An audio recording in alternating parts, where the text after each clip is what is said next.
저 김광민, 김현철 변호사님 발언대로 나오시면 질문 드리도록 하겠습니다.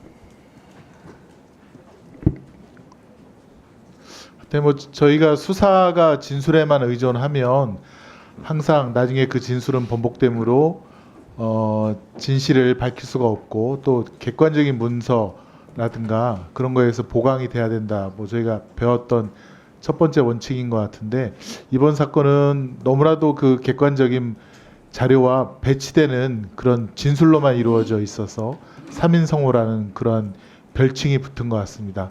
당연히 목적을 갖고 있기 때문에 회유와 협박이 있었고 인권 침해 한 사람과 그의 가족들, 그의 주변을 초토화시키는 인권 침해 수사가 자행되었다고 이렇게 생각이 됩니다.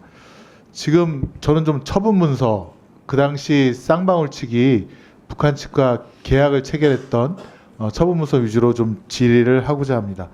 우선 2019년 1월 17일 그 쌍방울 측과 아태위가 대북 사업 합의서를 작성을 했는데요. 그거 좀 한번 띄워 보시겠습니까?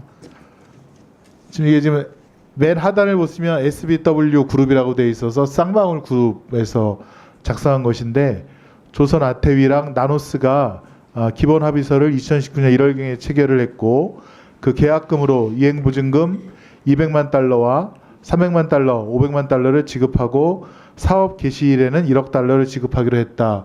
요 문서에 대해서 혹시 두 변호사님 보신 이 기억이 있나요? 요 문서가 어떻게 작성되었는지 좀 설명을 해주시겠습니까?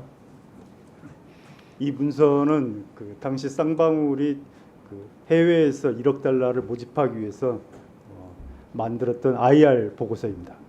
IR 보고서고요. 예, 그 나노스 주가 그래프 좀 한번 띄워봐 주시겠습니까?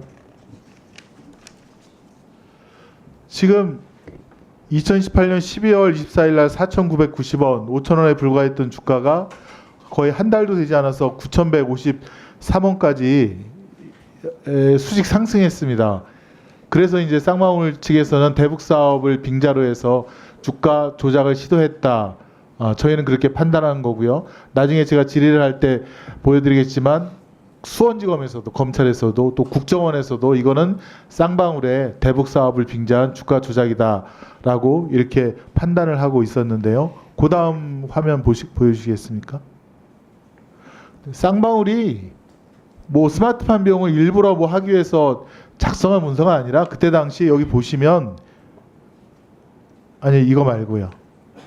예, 김영수 씨라고 현대아산 대북 사업을 했던 전략기획실장을 영입을 했고요.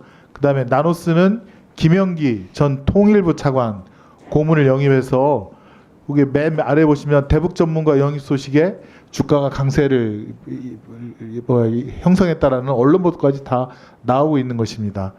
다음 아까 두 번째 화면 좀 보여주세요. 네.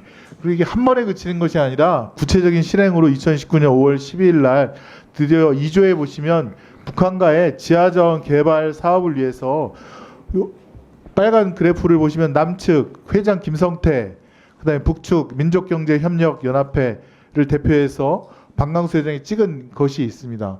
이것이 대북 사업을 위해서 하겠다는 그런 명확한 증거 아니겠습니까? 이거에 대해서 좀 설명을 해주실 수 있습니까? 방금 그 엄영수 실장은 당시 아무런 그 대가가 없었다고 하는데 실제로 히토류 그리고 많은 지하자원 그리고 태양에너지 발전, 철도 사업, 북한에 있는 대부분의 자원을 모두 매각하는 그런 내용의 합의서입니다. 그렇습니다. 좀 빨리빨리 지나가겠습니다. 다음 화면이요. 이 쌍방울 내부 문건인데요. 2019년 7월 1일 여기에 드디어 이게 쌍방울 내부에서 2019년 7월에 최우선적으로 회장님이면 김성태 씨를 말하는데요. 방북 추진을 해야 된다.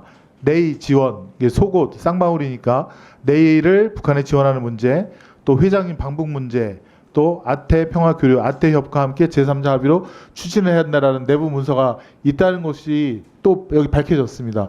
이것을 봐서 이거는 이재명 대표의 방북 비용에 대한 대납이 아니라 김성태 회장이 본인이 먼저 북한을 가려고 했던 거 아닙니까? 이거에 대해서 좀 설명을 해 주시죠. 예. 2019년 5월 12일 계약서는 비공개로 하기로 정해져 있습니다. 그리고 당시에 나중에 공개 합의서를 체결하기로 약정했습니다. 이것은 북한이 쌍방울로부터 돈을 한번 더 뜯어내려는 사기 수법이었고 결국 공개가 되어야지 주가를 높일 수 있기 때문에 김성태는 반드시 북한을 방북할 이유가 있었던 것입니다. 바로 그 문서가 바로 저것들입니다. 김성태가 평양을 방북해야 될 절대적인 이유였던 것입니다. 네, 다음 화면 보여주시죠. 이게 아까 장경태 위원님께서도 지적하신 건데 그렇기 때문에 수원지검에서도 이 수사를 하고 하다 보니까 결국에는 결론이 뭐냐, 쌍방울 그룹의 대북 사업 목적으로 나노스 주가 부양을 통한 시세 차익을 노린 것이다 라고 자기들도 이렇게 인정을 하고 있는 겁니다. 여기 보시면 김성태와 위 조합에 투자한 측근들 나노스 주식회사의 주가를 부양할 경우 전환가액 500원 대비 막대한 시세 차익을 얻을 수 있다는 판단하에 2018년 12월경부터 남북 경제 협력 사업을 통한 대북 사업을 진행해서 나노스의 주가를 부양할, 아까 4,900원에서 9,000원까지 뛰었죠. 그다음 위 계획을 N 프로젝트라고 명명했고 N 활성화라는 댓글 부대까지 운영했던 사실이 확인된다라고 되어 있는데요. 그래서 이런 모든 것들이 다 객관적으로 다 뒷받침되는데 전환가액 500원 대비 막대한 시세 차익이 뭔지는 한번 설명을 좀 해주시고요. 나중에 그 다음 PPT 한번 보여주시겠습니까? 수원지검도 인정했을 뿐더러 국정원에서도 이게 아마 2급 비밀 문서인데 국정 원장께까지 보고되는 아주 신중한 문서인데 여기서도 협조자는 안부수 씨입니다. 안부수 씨가 주가 조작 실행 가능성, 이에 따른 국정원 연루 가능성이 제기되었던 바 안부수하고는 이제 대북 사업 못하겠다, 협조자의 지위를 인정하지 않겠다라는 것이고요. 여기 밑에도 보시면 안부수가 1월 24일 쌍방울 계열사 나노스 이사까지 취임했다. 그리고 나노스의 주가는 대북 사업 기다에 반영이 되어서 5,000원에서 9,000원으로 수익 상승했다. 그다음 PPT 화면도 보시면 다 그런 내용이 다 들어 있습니다. 국정원도 이 북한과의 쌍방울의 500만 불이라든가 300만 불 이런 것들이 다 쌍방울의 반북 사업을 빌미로 한 주가 조작이라는 것을 국정원도 인정했습니다. 검찰도 인정을 했고 국정원도 인정을 했고 안무수 씨 판결에 수원지검 판결에도 이렇게 나와요. 근데 이게 왜 갑자기 이렇게 돌변을 한 겁니까? 3일 송화 아닙니까? 그래서 사람들의 진술을 김성태 씨에게 아줄 걸, 그러니까 평양거래를 통해서 진술을 바꾸게 하고 그런 거 아니겠습니까? 아까 제가 한 가지 들어본 거 500원 전환 사채를 통해서 막대한 시세 차익을 노린다. 그 부분은 무엇인지 그것만 좀 설명해 주시겠습니까? 평균 주가를 당시 기준으로 보면 대략 5,000원에서 6,000원 정도로 형성되어 있습니다. 만약 전환가액이 500원이면 그 4,500원에서 5,500원 정도의 수익을 얻게 됩니다. 김성태 측의 주장 그리고 검찰의 주장은 당시 매각하지 않았기 때문에 그 주가 조작이 아니다라고 주장하지만 현실적으로 주식을 담보로 해서 대출을 받았습니다. 그리고 대출 받은 이후에 주가가 하락하면 그 대출권자는 그 주식을 매도합니다. 결국 주식을 매도한 것과 동일한 효과를 가지는 것입니다. 당시 100만 주를 계산을 하면 5,500원 곱하기 100만 주면 무지막지한 돈이죠. 그만큼의 수익을 이미 확보한 것입니다. 네, 정리하시죠. 제가 좀 부연 설명 좀 드리겠습니다. 네, 짧게 해주세요. 그 전환가액이 두 번 있었고요. 처음에는 100원이었습니다. 500원은 이 100원이 하다 너무하다 해가지고 조정한 가액이 470원 이럴 겁니다. 그 처음엔 100원이었고요.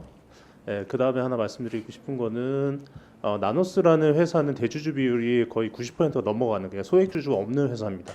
소액주주가 없는 회사이기 때문에 쌍방울 입장에서는 주가 조작하기가 상당히 수월한 회사일 수가 있습니다. 그 주가 조작의 방법은 소액주주가 많다라고 하면 다른 방법이 사용되긴 했겠지만 대주주 비율이 많은 회사였기 때문에 전환사채 발행 그리고 전환사채에 의한 담보권 실행으로 행동하지 않았나라는 생각이 들고요. 아까 그 자료 나온 것 중에 IR 자료에 대해서는 검찰에서의 조사와 진술은 어떤 식으로 이루어졌었냐면 김태균이라는 헤지펀드 매니저라는 분이 나와서 네, 짧게 정리해 주시죠. 네, 네, 저 질문 대상이었습니다. 네. 예. 짧게 정리해 주세요. 예, 예. 김태균이 작성을 했고 김태균이 작성했다라는 게 주요 사실로 인정이 돼서 유죄가 입증됐는데 방금 엄영수 그 비서실장 같은 경우는 본인이 작성했다라고 진술을 해서 이 부분이 좀 모순이 있다라는 점도 말씀드리겠습니다. 네, 수고하셨습니다.